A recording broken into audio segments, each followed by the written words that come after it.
Salut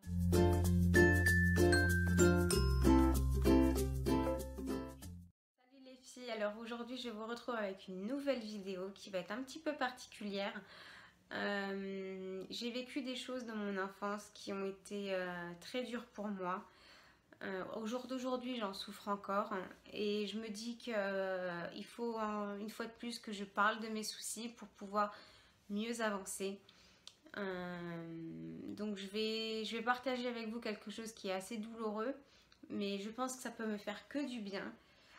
Si un jour mes parents tombent sur cette vidéo, parce qu'un jour ou l'autre ça risque d'arriver, voilà, si je fais cette vidéo c'est pas pour les blesser, mais voilà, j'ai besoin de parler. Au fond de moi je souffre trop, voilà, il faut que je libère tout ça. En 1989, ma maman avait donc 18 ans et elle s'est retrouvée enceinte de mon papa. Malheureusement, les choses ont fait qu'ils se sont séparés.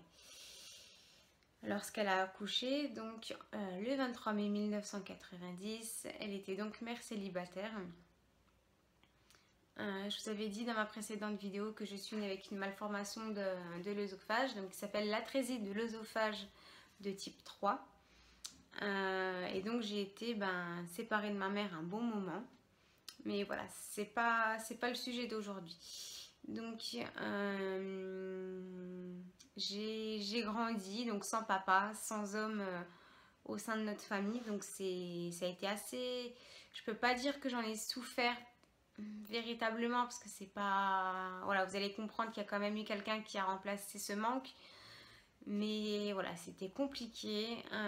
Quand vous êtes en maternelle et qu'on vous demande quel métier fait ta maman, moi j'ai répondu elle travaille à la mairie. Elle m'a dit d'accord, et ton papa? Et moi j'ai répondu je n'ai pas de papa. Et je me souviens que ça m'a fait tout drôle de dire ça parce que tout le monde disait mon papa est plombier, mon papa est policier, mon papa est boucher, enfin voilà. Et moi je l'ai dit je n'ai pas de papa. Et ça, c'est pas facile quand vous êtes minot, que vous avez 5-6 ans, c'est assez douloureux. Donc voilà. Ma maman avait retrouvé quelqu'un. Elle est tombée enceinte de ce monsieur. Et pareil, quand ma petite soeur est venue au monde, il était encore là parce que j'ai des souvenirs de lui. J'avais 6 ans à l'époque, donc c'est assez vague. Et puis du jour au lendemain je l'ai plus vu, donc j'ai compris que lui aussi était parti. De ce fait, avec ma mère et ma petite soeur, on est reparti vivre chez ma grand-mère, et donc on a vécu toutes les quatre ensemble. Dans notre maison, donc c'était une petite maison d'un petit village. Et dans notre quartier, on était 5-6 minots, donc tout le monde jouait ensemble, l'un allait chez l'autre, donc voilà. Et moi, j'avais mon copain Jérôme juste en face de notre maison. C'était mon amoureux. Et donc il a une grande famille, il y a sa maman, et sa maman, elle a 3 sœurs, un frère, enfin voilà, c'est une grande famille. Et donc son frère, donc l'oncle de Jérôme, je le voyais assez souvent chez eux. Donc voilà, bonjour. Et un jour, ce fameux monsieur qui s'appelle Philippe, il dit écoute Aurélia, si tu veux, je t'emmène au cinéma avec Jérôme ce soir. Et moi, vu que j'étais tout le temps collée à ma mère, j'ai dit je viens que si maman elle peut venir. Et donc ma mère elle a dû venir avec nous. Et donc on va au cinéma, on a été voir un dessin animé, je sais plus lequel, mais voilà. Quelques jours plus tard, je recroise son tonton et il me dit écoute Aurélia, viens avec ta maman ce soir, vous viendrez boire le café, ou je sais pas, il m'avait dit un truc. Donc je dis à maman, je dis viens, on va boire le café chez le tonton de Jérôme. Donc on y va tout ça le soir, et sauf que j'ai très vite compris que c'était plus qu'un café, et voilà, au moment de se dire au revoir, ils se sont pas fait la bise, donc j'ai compris. Et j'étais un peu en colère parce qu'on prenait ma maman. Ma maman, c'est à moi, c'est pour moi et ma petite sœur, c'est à personne d'autre. Ouais, j'étais en colère ce jour-là. J'étais en colère, puis j'étais gênée. Enfin, voilà, c'était... Je crois que je l'ai un peu mal vécu quand même, tout ça. Et donc, on s'est installés ensemble. Donc après, voilà, j'ai appris à le connaître et ça allait un petit peu mieux. Mais moi, qui n'a jamais connu d'homme dans ma vie, jamais connu d'autorité, c'était pas facile. Au début, voilà, c'était pas facile. Donc, on a emménagé ensemble dans une petite maison. Et en 2000, donc ma maman me dit, bah écoute, enfin, me dit à moi et à ma soeur, vous allez avoir une nouvelle petite sœur, donc encore une fille. Et un soir, je me souviens, on avait noté des prénoms qu'on appréciait sur des bouts de papier et on a pioché son prénom. Son prénom, donc c'est Océane et elle est née le 9 septembre 2006. Donc, on habitait toujours ensemble, on a pris un appartement, non, une maison un peu plus grande. Donc là, c'était plus loin que chez ma grand-mère. Il faut savoir que j'étais aussi très très très proche de ma grand-mère, donc c'était un peu difficile de me séparer d'elle. D'ailleurs, j'ai même, vu qu'on avait déménagé en pleine période scolaire, moi j'ai continué à vivre avec ma grand-mère pour ne pas me chambouler mon année scolaire, changer d'école comme ça en plein milieu, c'est pas possible pour un enfant, c'est trop traumatisant. Donc voilà.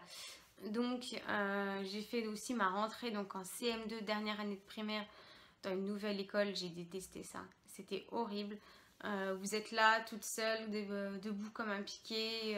Je voulais pas que mes parents restent parce que voilà, vous êtes grands et les parents ils restent plus pour les CM2 quoi. Non, c'est pas possible. Donc ça va, en fait, il y a une petite fille qui est venue, elle s'appelait Sandy. Elle m'a tout de suite pris avec elle, donc voilà, je suis pas restée toute seule très longtemps. Donc voilà, donc on a vécu ensemble. Mais voilà, moi ce manque de mon vrai papa, il a toujours été là. Ça c'est... Voilà. On ne peut pas... Même si avec mon père, donc mon beau-père, je n'ai jamais manqué de rien, il y a toujours quand même ce manque. Voilà, j'ai quand même vécu presque 7 ans avec ma mère et ma grand-mère. Donc non, je ne peux pas comme ça du jour au lendemain faire dire voilà, c'est lui mon papa et personne d'autre. Enfin, personne d'autre, si, c'est lui. Enfin, c'est lui mon papa, mais voilà, il y a quand même eu ce manque pendant 7 ans et c'est pas rien, surtout dans la vie d'un enfant. Donc voilà. En 2001, ils se sont mariés. Donc mes parents se sont mariés. Mon père m'a demandé si je voulais porter son nom. Donc moi, il n'y a pas de souci. Hein. De toute façon, c'est mon père. C'est lui qui m'a élevée. C'est mon père. Voilà. Donc à partir de là, donc, ils sont mariés. Et depuis ce jour-là, je porte son nom. Donc on continue. Donc les années avancent. Et l'adolescence commence à arriver. Et un jour, je sais plus pourquoi, j'avais besoin de ma mère dans ma chambre, je sais plus. Je crois que c'était pour rebrancher mon ordinateur, mais je suis vraiment pas sûre. Et je demande à ma mère de venir. Et elle s'est baissée et elle a eu envie de vomir. Et je lui dis, bah quoi, bah t'es quand même pas enceinte. Et là, elle me dit, en rigolant, elle me dit, mais tais-toi. Elle me dit, je crois que je suis enceinte. Et là, je ne l'ai pas du tout, mais du tout accepté. Pour moi, 3, c'était largement suffisant. Non, stop, pas plus. Pourquoi une en plus, franchement? Pourquoi faire autant d'enfants? À quoi ça sert? Donc, je l'ai très mal pris. C'était assez compliqué pour moi d'accepter. Mais bon, après, voilà. Je l'ai quand même accepté quand elle était là. J'étais tout le temps en train de la prendre en photo quand elle est née. Donc, elle est née le 9 septembre 2006. Voilà, un coup qu'elle était là, j'étais très contente, il n'y avait plus aucun souci. Comme là, l'adolescence arrive et je me pose de plus en plus de questions sur qui est mon vrai père. C'est une souffrance, c'est difficile à expliquer. Je vais avoir du mal à trouver les mots parce que c'est tellement compliqué. Alors, il y a mon beau-père qui est là, donc il faut savoir que je le considère comme mon père. Je l'appelle par son prénom parce que pour moi, le mot papa, ça veut rien dire. Pour moi, il n'a aucune signification.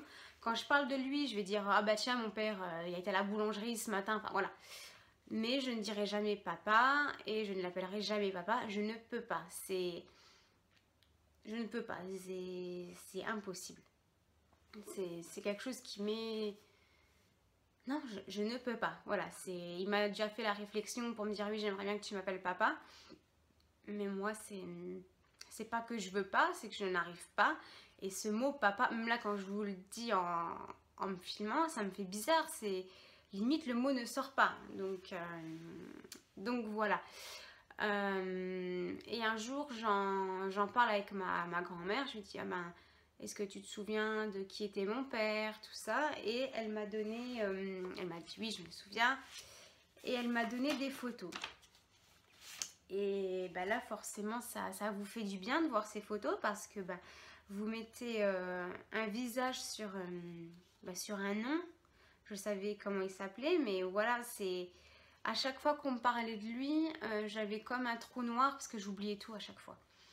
Mais là, voilà, maintenant, j'avais des photos. En plus, c'est des très vieilles photos, hein. Vous voyez, vous voyez la qualité que c'est. Enfin, voilà, c'est pas une très bonne qualité, mais au moins, voilà, je voyais à quoi ressemblait mon père et ma mère d'ailleurs à l'époque.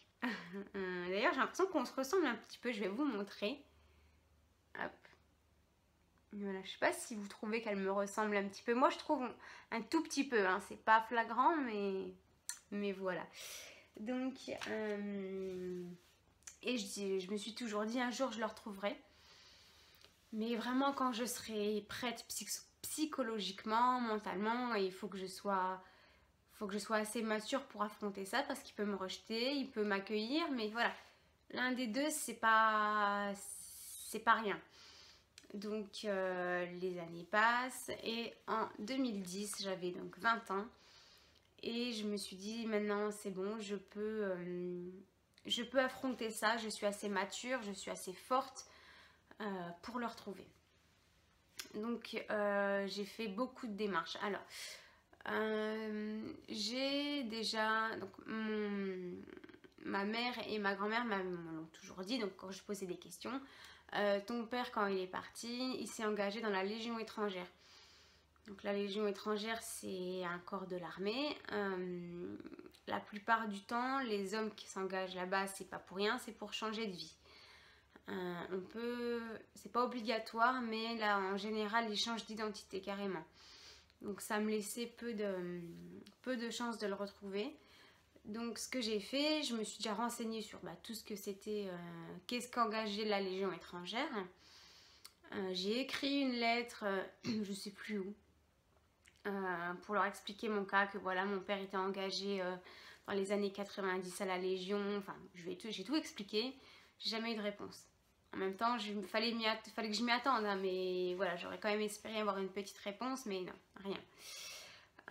Et ensuite, j'ai pris les pages jaunes, blanches.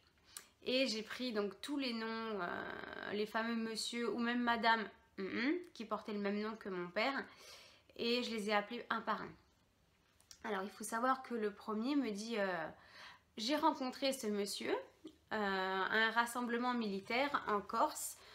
On a justement sympathisé parce qu'on portait le même nom en fait. Donc quand il a vu sur son badge son nom, voilà, il a dit ah bah ils ont sympathisé, ils ont dit ah bah tiens oui on a le même nom, mais voilà, aucun lien de parenté. Donc il m'a dit c'était en 97, mais il me dit voilà depuis je peux rien vous dire d'autre. Donc c'est tout, je raccroche. Le second il me dit ah oui j'ai déjà entendu parler de ce monsieur. Un jour j'ai reçu une lettre le concernant, mais vu que voilà en fait c'était pas, j'ai reçu son courrier à lui, ce n'était pas destiné pour moi. Comment ils ont fait pour mélanger tout ça, ils ne savaient pas, mais voilà. Il m'a dit j'ai connu ce monsieur, mais je ne peux vraiment rien vous dire à ce sujet, je ne sais rien. En tout cas, ce n'est pas de ma famille. Donc bon, après, je dis c'est pas vrai, c'est pas possible. Troisième numéro, c'était une femme.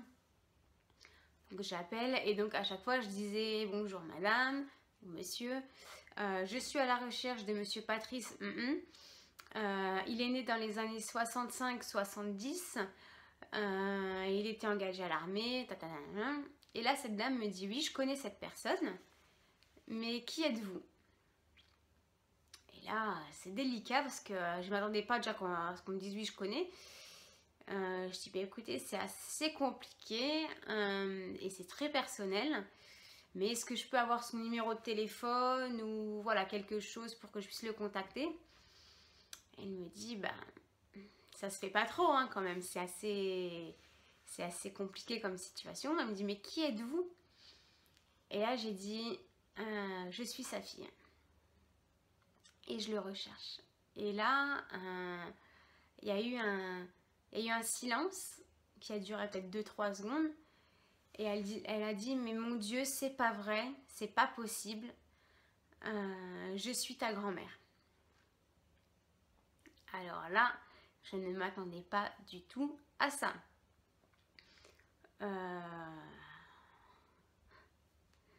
Ouais, c'est particulier.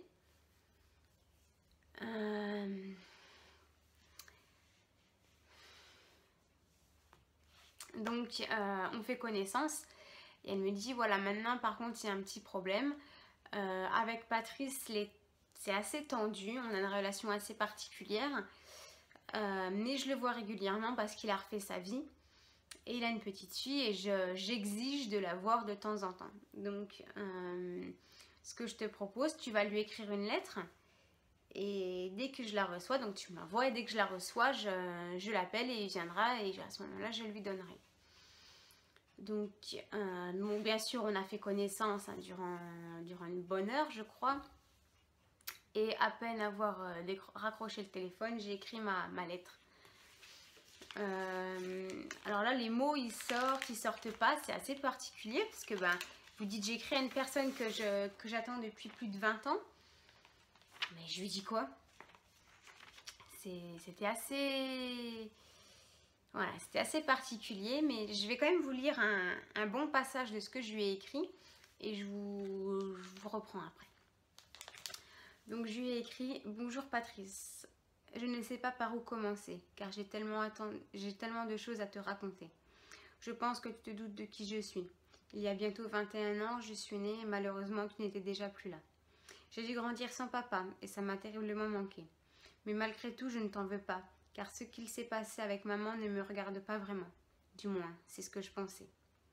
Mais aujourd'hui, je pense être assez mûre et adulte pour que l'on puisse tout m'expliquer. Maman m'en a déjà un petit peu parlé, mais j'ai besoin de te connaître et que tu m'en parles aussi. Après là, je lui explique tout ce que j'ai fait comme démarche. Donc, je suis arrivée à entrer en contact avec ta maman, donc ma grand-mère. Un gros soulagement car je suis presque au bout de mon but. Mais je ne veux pas chambouler ta vie. Je respecterai ton choix quoi qu'il en soit. Mais je veux sincèrement te connaître. Certes, on ne pourra pas rattraper le temps perdu, mais nous pouvons commencer par nous rencontrer afin de tout doucement se connaître. Je vais te laisser quelques photos de moi avant que tu puisses voir ce que je suis devenue. Je te laisse mon numéro, patati, patala. Et j'espère de tout cœur que tu vas me donner de tes nouvelles, car cela fait plus de 20 ans que j'attends ce moment. Je veux mettre un visage sur un nom, un visage sur le mot papa. Mais je ne t'en veux en aucun cas chambouler ta vie. J'attends avec impatience de tes nouvelles. À bientôt, Aurélia. Donc voilà la lettre que je lui ai écrite. Il faut savoir que dès que j'ai raccroché avec ma grand-mère, la lettre je l'ai écrite tout de suite et je l'ai amenée directement à la poste. Donc comme ça, elle est partie le lendemain. Et depuis ce jour-là, je n'ai plus quitté mon téléphone. Je me suis dit, je peux recevoir la lettre à tout moment, donc il me faut mon téléphone sur moi. Je ne le lâche plus. Donc la semaine passe. Et un jour, donc je laisse mon téléphone dans ma chambre en haut. Je descends en bas, je ne sais plus quoi faire. Et j'entends mon téléphone sonner. Je cours à une vitesse. Et là, à peine arrivée que je prends le téléphone, et ben il était déjà trop tard. Et je vois le numéro de ma grand-mère s'afficher. Et là, je me suis dit, ça y est, c'est lui, c'est obligé, ça peut être que lui. Et là j'étais mais comme ça, je dis bah, il faut que je rappelle maintenant. Et moi timide comme je suis, c'est compliqué, mais j'ai dit il faut que je le fasse tout de suite parce que voilà, il suffit qu'il parte ou quoi. Je rappelle, ma grand-mère décroche et elle me dit bah, je suis avec Patrice, est-ce que tu veux lui parler? Et là, je m'étais pas préparée, enfin, je m'y étais préparée, oui et non, enfin voilà, quand vous êtes sur le fait accompli, et ben c'est plus pareil du tout. Et donc, je dis oui, oui, et là j'entends, donc il dit allô, bonjour. Et là, c'est, c'est 20 ans, j'ai l'impression qu'il y a 20 ans qui me tombent dessus, qui cette souffrance, ce manque que j'ai eu, il est tombé d'un coup et voilà, là c'est là, il est là, je l'entends, enfin voilà, ça a été un gros choc émotionnel tout simplement parce que c'est pas rien. Donc on fait connaissance tout doucement, il me dit je vais t'écrire une petite lettre, puis je vais te mettre des photos de moi comme ça, tu verras ce que je suis devenue, des photos de la famille. Parce que donc il a un frère jumeau, j'ai donc du coup il a des frères et sœurs, je sais plus là de tête comme ça, je sais plus. Et il me dit puis on va s'arranger pour se voir comme ça, quand toi tu pourras en fonction de l'école, moi en fonction du travail. Et donc voilà, on raccroche. Et ouais là c'est encore beaucoup d'émotions parce que voilà c'est, je crois que j'ai eu du mal à réaliser sur le coup. Et donc, peu de temps après, je reçois sa lettre.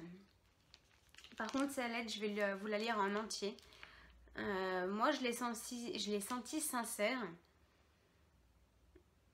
Mais vous allez me dire ce que vous en pensez.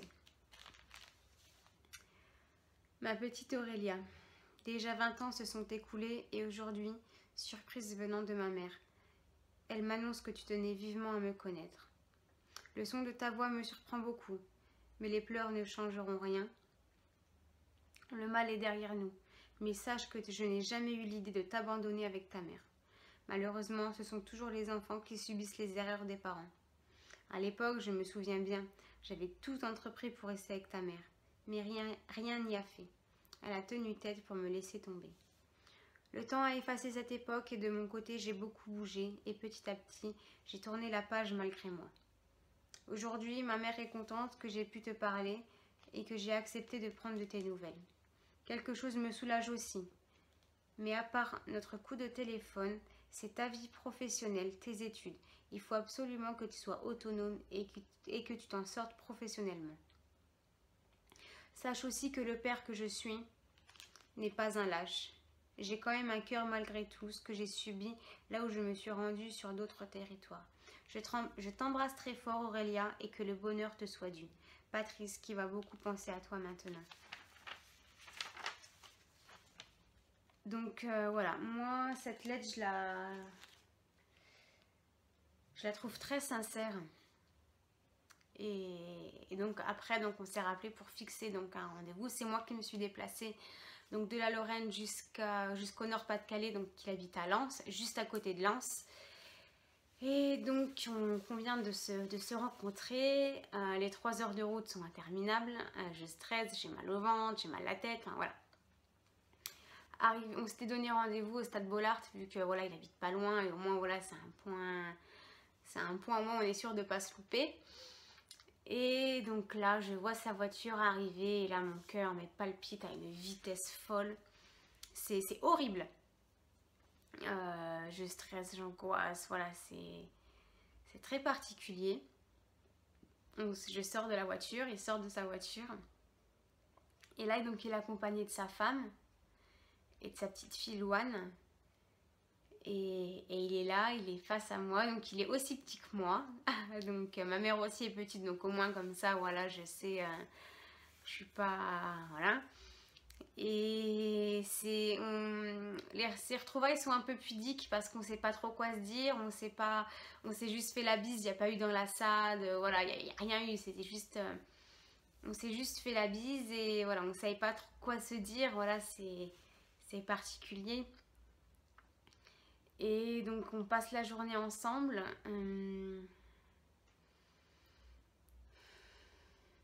C'est particulier, j'ai du mal à en parler parce que c'est des souvenirs qui remuent tout ça à l'intérieur, c'est pas facile. Et donc moi le soir j'avais dormi donc chez ma grand-mère, j'avais été la voir, j'ai mangé avec elle le midi. Mais voilà, mon but c'était de voir mon père le plus longtemps possible durant ce week-end. Donc on parle, on rigole, tout ça. Et dans la voiture, il avait un bouquin justement sur la Légion. Et il m'a dit, bah, mets-le dans ton sac, tu me le rendras à la maison tout à l'heure. Et je l'ai pas volé, hein, je l'ai pas volé. Je l'ai retrouvé dans mon sac à la maison, donc c'est au moins un souvenir en plus de lui. Et donc le lendemain, donc on repasse encore la matinée ensemble. Et moi sur les après-midi, je suis rentrée.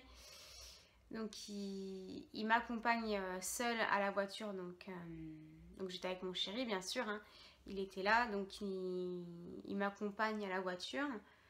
Il me dit qu'on va se revoir, que ça va pas être dans l'immédiat parce qu'il a beaucoup de boulot, mais qu'on va se revoir. Et 15 jours avant, j'avais fait un shooting photo et je lui ai donné la plus belle photo que j'avais de moi. Et alors ça, je ne l'ai pas vu, c'est Vincent qui me l'a dit. Il m'a dit il l'a plié et il l'a mis dans sa poche interne de sa veste.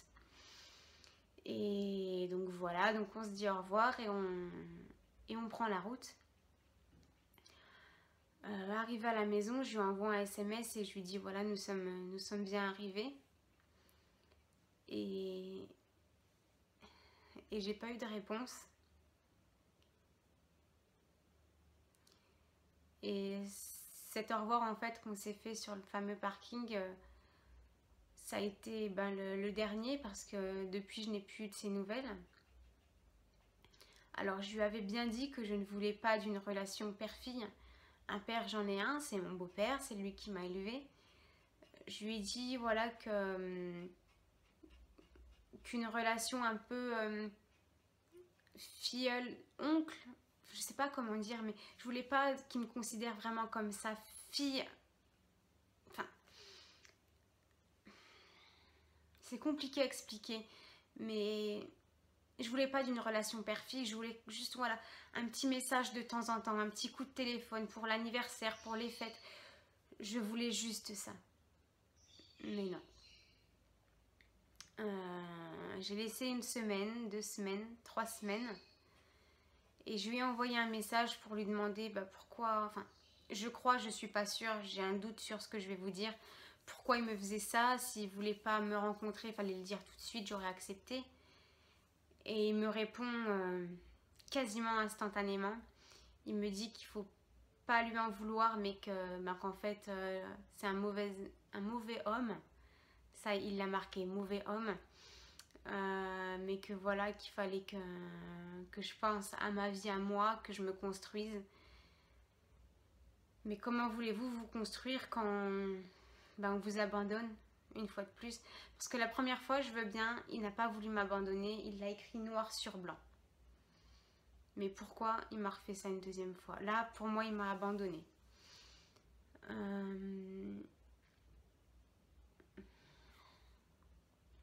Je vais essayer de pas couper cette vidéo, je vais faire le maximum, mais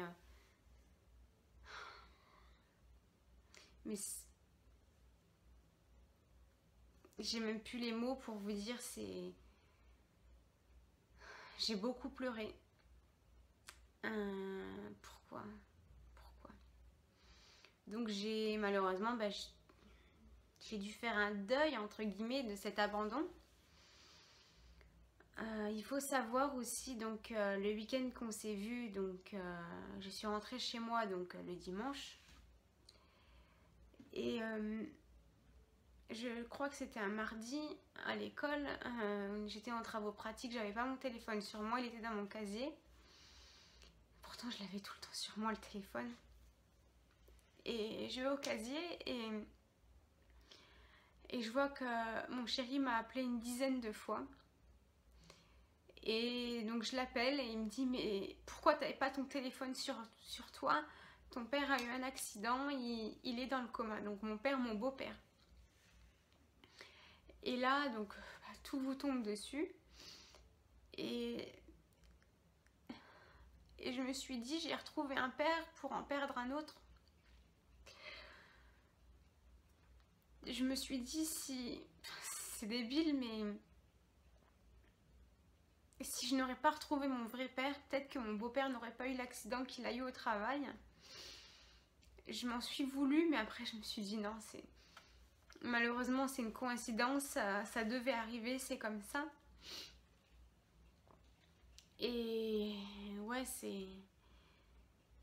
a été aussi une épreuve.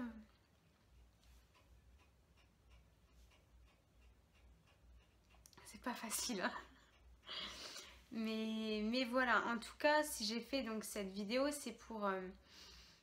si vous vous sentez capable, si vous avez été abandonné par votre maman, par votre papa, et que vous vous sentez le courage d'affronter ce que j'ai dû affronter, eh ben allez-y, faites-le. Moi j'ai eu de la chance grâce aux pages blanches, je l'ai retrouvé facilement. Et je sais que c'est pas facile pour tout le monde. Mais allez-y, faites-le. Moi je suis contente de l'avoir fait. Et malgré le mal qu'il m'a fait encore en plus, j'arrive pas à lui en vouloir. Tout simplement parce que je pense que c'est sa femme qui lui a monté la tête. Moi je l'ai senti vraiment très sincère avec moi quand il m'a dit au revoir, voilà. Mais sa femme, durant tout le week-end, je l'ai senti faire la faux cul avec moi. Je comprends aussi qu'elle a eu peur que je lui prenne son mari. Mais une fois de plus, je ne voulais pas qu'on ait une relation père-fille. Un père, j'en ai un, c'est Philippe, c'est mon beau-père. C'est mon père, mais voilà, je ne lui en veux pas. Et je devrais, parce qu'il me fait beaucoup de mal. Franchement, il n'y a pas une semaine où je pense pas à lui, au mal qu'il me fait. Et donc tout ça aussi pour vous dire que déjà, faire un enfant jeune, c'est bien. Mais vous risquez de vous séparer de la personne avec qui vous êtes et de vous retrouver mère célibataire. Et sachez que c'est pas forcément facile. Même si vous donnez tout l'amour à votre enfant, c'est pas facile aussi de se construire sans papa. Une famille, voilà, il faut une présence, voilà, c'est compliqué, mais faire un enfant seul, c'est... Après, je ne vous juge pas, vous qui voulez faire un enfant tout seul. Mais sachez que cet enfant pourra ressentir un manque au fond de lui. Et voilà, et aussi du coup, j'ai besoin de ma famille, de ma propre famille, parce que j'ai aussi de l'amour au fond de moi que je ne pourrais donner qu'à un enfant et à personne d'autre. Ça, je le sais, cet amour, il est là, il est au fond de mon cœur, dans un petit coin. Il sera que pour un enfant. Et j'ai besoin que cet amour soit délivré. Et je sais que le jour où j'aurai ma famille, que j'aurai mon enfant, et ben je risque de lui envoyer un faire-part pour lui dire, ben voilà, moi j'ai réussi à fonder ma famille n'est pas brisée, on est unis, on s'aime plus que tout, et je ne veux pas faire vivre à mon enfant ce que tu m'as fait vivre. Parce que mine de rien, malheureusement, en 2010, tu aurais pu faire changer les choses, mais tu m'as fait encore plus souffrir que ce que tu m'as fait dans mon enfance. Malgré mon enfance, tu ne l'as pas fait exprès.